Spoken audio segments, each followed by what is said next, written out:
చాలామంది మగవాళ్ళలో పెన్నిస్ పైన ఉన్న స్కిన్ నార్మల్గానే అంటే స్కిన్ ఓపెనింగ్ అంతా నార్మల్గానే ఉండి స్కిన్ సెక్షువల్గా కలుస్తున్నప్పుడు ఫ్రీగానే వెనక్కి వెళ్ళిద్ది. కానీ ఆ స్కిన్ కింద ఒక చిన్న బ్యాండ్ ఉంటుంది, ఫ్రెన్లం అంటారు. ఆ ఫ్రెన్లం టైట్గా ఉండి ఆ టైట్గా ఉండే ఫ్రెన్లం వల్ల సెక్స్ చేసేటప్పుడు పెయిన్ వచ్చి సెక్షువల్గా ఇబ్బందులు ఎదుర్కొంటూ ఉంటారు. సో ఈ స్కిన్ కింద ఉన్న ఈ ఫ్రెన్లం అనే బ్యాండ్ కనుక టైట్గా ఉండి దానివల్ల సెక్షువల్గా అంగస్తంభన సమస్య, లేకపోతే కొన్నిసార్లు ఆ బ్యాండ్ అనేది కట్ అయిపోయి సెక్షువల్గా కలిసినప్పుడు బ్లీడింగ్ కూడా అయ్యి చాలా రకాలైన సెక్షువల్ ఇబ్బందులు ఎదుర్కొంటూ ఉంటారు చాలామంది మగవాళ్ళు.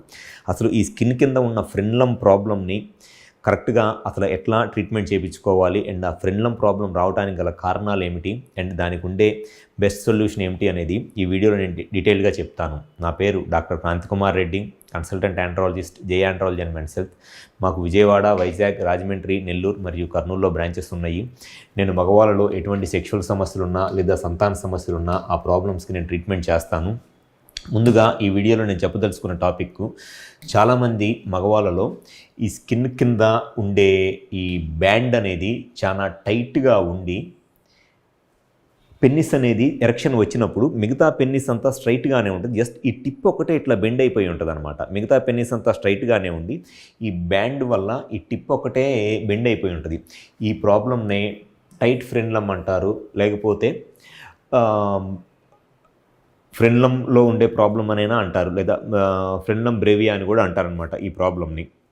సో ఎవరిలో అయితే ఈ ఫ్రెన్లం అనేది టైట్గా ఉంటుందో అటువంటి వాళ్ళలో కామన్గా ఉండే ఒక సెక్షువల్ ప్రాబ్లం ఏమిటి అని అంటే, సెక్స్ చేసేటప్పుడు వాళ్ళకి స్కిన్ అనేది ఫ్రీగానే వెనక్కి వెళ్ళిద్ది. కానీ ఈ ఫ్రెన్లం అనేది టైట్గా ఉండటం వల్ల ఈ ఫ్రెన్లం సెక్స్ చేసేటప్పుడు స్కిన్ని కంప్లీట్గా వెనక్కి రానివ్వదు. దానివల్ల వాళ్ళకి పెయిన్ వచ్చేస్తుంది సెక్స్ చేసేటప్పుడు. ఎవరైతే సెక్షువల్గా కలుస్తున్నప్పుడు ఈ పార్ట్లో, పర్టికులర్గా ఈ పార్ట్లో ఇట్లా వంగిపోయి ఇట్లా నార్మల్గా స్ట్రైట్గా ఉండాల్సిన పెన్నిస్ స్ట్రైట్గా లేకుండా ఇట్లా బెండ్ అయిపోయిద్ది అనమాట. ఇట్లా బెండ్ అయిపోయి ఈ పార్ట్లో పెయిన్ వస్తుందో వాళ్ళకి ఈ టైట్ ఫ్రెన్లమ్ అనే ప్రాబ్లం ఉన్నట్లు. సో దీనివల్ల ఏమైంది అంటే, వన్స్ సెక్స్ చేసేటప్పుడు ఈ స్కిన్ ఫ్రీగా వెనక్కి వెళ్లకుండా ఈ పెయిన్ రావటం వల్ల, ఆ పెయిన్ వల్ల వాళ్ళకి సెక్షువల్ కాన్సన్ట్రేషన్ డైవర్ట్ అయిపోయి ఎరెక్టైల్ డిస్ఫంక్షన్ అంటే అంగస్తంభన సమస్య రావడానికి చాలా ఎక్కువ అవకాశం అనేది ఉంటుంది, ఎరెక్షన్ ప్రాబ్లం రావడానికి. అలానే కొన్నిసార్లు ఫోర్స్ఫుల్గా సెక్స్ చేసేటప్పుడు ఈ ఫ్రెన్లం దగ్గర కట్ అయిపోయింది ఫ్రెన్లమ్. సో ఈ ఫ్రెన్లం కట్ అయిపోవటం వల్ల అక్కడి నుంచి విపరీతమైన బ్లీడింగ్ వచ్చి ఆ బ్లీడింగ్ వల్ల తర్వాత ఈ పార్ట్ హీల్ అవటం అనేది కొంత థిక్గా హీల్ అయ్యి నెక్స్ట్ టైం సెక్షువల్గా కలిసినప్పుడు మళ్ళీ టేర్ అయ్యిద్ది. అట్లా ఒక్కసారి కనుక సెక్స్ చేసేటప్పుడు ఈ ఫ్రెన్లమ్ కనుక టైట్గా ఉండి ఒకసారి ఫ్రెన్లమ్ దగ్గర నుంచి కనుక బ్లీడింగ్ రావటం స్టార్ట్ అయితే ఇంకా వాళ్ళు రిపీటెడ్గా సెక్స్లో కలిసిన ప్రతిసారి కూడా ఈ ఫ్రెన్లమ్ దగ్గర బ్లీడింగ్ రావడానికి కట్ అయిపోయి చాలా ఎక్కువ అవకాశం ఉంటుంది.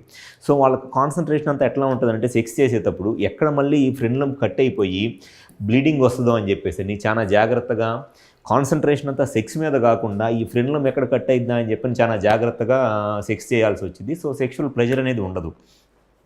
సో ఎవరిలో అయితే ఈ ఫ్రెన్లం అనేది టైట్గా ఉండి సెక్షువల్గా ఈ పెన్నిస్ ఎరెక్షన్ అయినప్పుడు ఈ టిప్ అనేది ఇట్లా వంగిపోయి ఉంటుందో వాళ్ళకి నోటీస్ చేస్తే ఈ ఫ్రెన్లంలో ప్రాబ్లం ఉన్నట్లు లెక్క. సో ఎవరైతే సెక్షువల్గా ఈ ప్రాబ్లమ్ని ఎదుర్కొంటా సెక్స్ చేసినప్పుడు ఈ ఫ్రెన్లం పార్ట్లో పెయిన్ వస్తుందో, లేకపోతే ఈ ఫ్రెన్లం కట్ అయి బ్లీడింగ్ వస్తుందో, దానికి ఉన్న బెస్ట్ అండ్ పర్మనెంట్ సొల్యూషను ఫ్రెన్లోప్లాస్టీ అంటారు. సో ఫ్రెన్లోప్లాస్టీ అనేది చాలా సింపుల్ ప్రొసీజరు. అది లేజర్తో చేపించుకుంటే జస్ట్ ఒక ప్రొసీజర్ అయిపోయిన తర్వాత 10 మినిట్స్లో ఇంటికి వెళ్ళిపోవచ్చు. అండ్ ఇమీడియట్గా ఆ రోజునే వాళ్ళ వర్క్కి కావాలంటే వర్క్కి కూడా వెళ్ళిపోవచ్చు. ఇది జస్ట్ ఒక 10 minutes procedure, just day care procedure.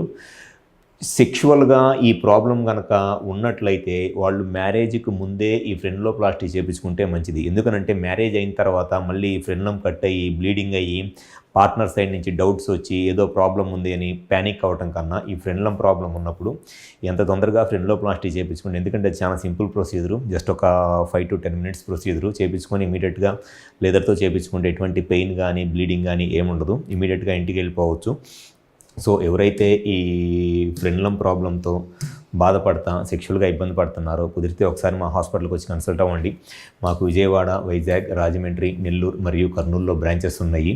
So ఈ ఫ్రెండ్లం ప్రాబ్లం ఉన్నవాళ్ళు చాలామంది మా దగ్గరికి రెగ్యులర్గా పేషెంట్స్ వచ్చి ఫ్రెండ్లోప్లాస్టీ చేయించుకొని సెక్షువల్గా వాళ్ళ సెక్షువల్ లైఫ్ని హ్యాపీగా ఎంజాయ్ చేస్తున్నారు. సో ఒకసారి మా హాస్పిటల్ నెంబర్కి కాల్ చేసి విజయవాడ, వైజాగ్, రాజమండ్రి, నెల్లూరు మరియు కర్నూలులో ఒకసారి వచ్చి కన్సల్ట్ అవ్వండి. మీకు ఎటువంటి సెక్షువల్ ప్రాబ్లం ఉన్నా గ్యారంటీగా దాన్ని సొల్యూషన్ చెప్పడం అనేది జరుగుతుంది. Thank you.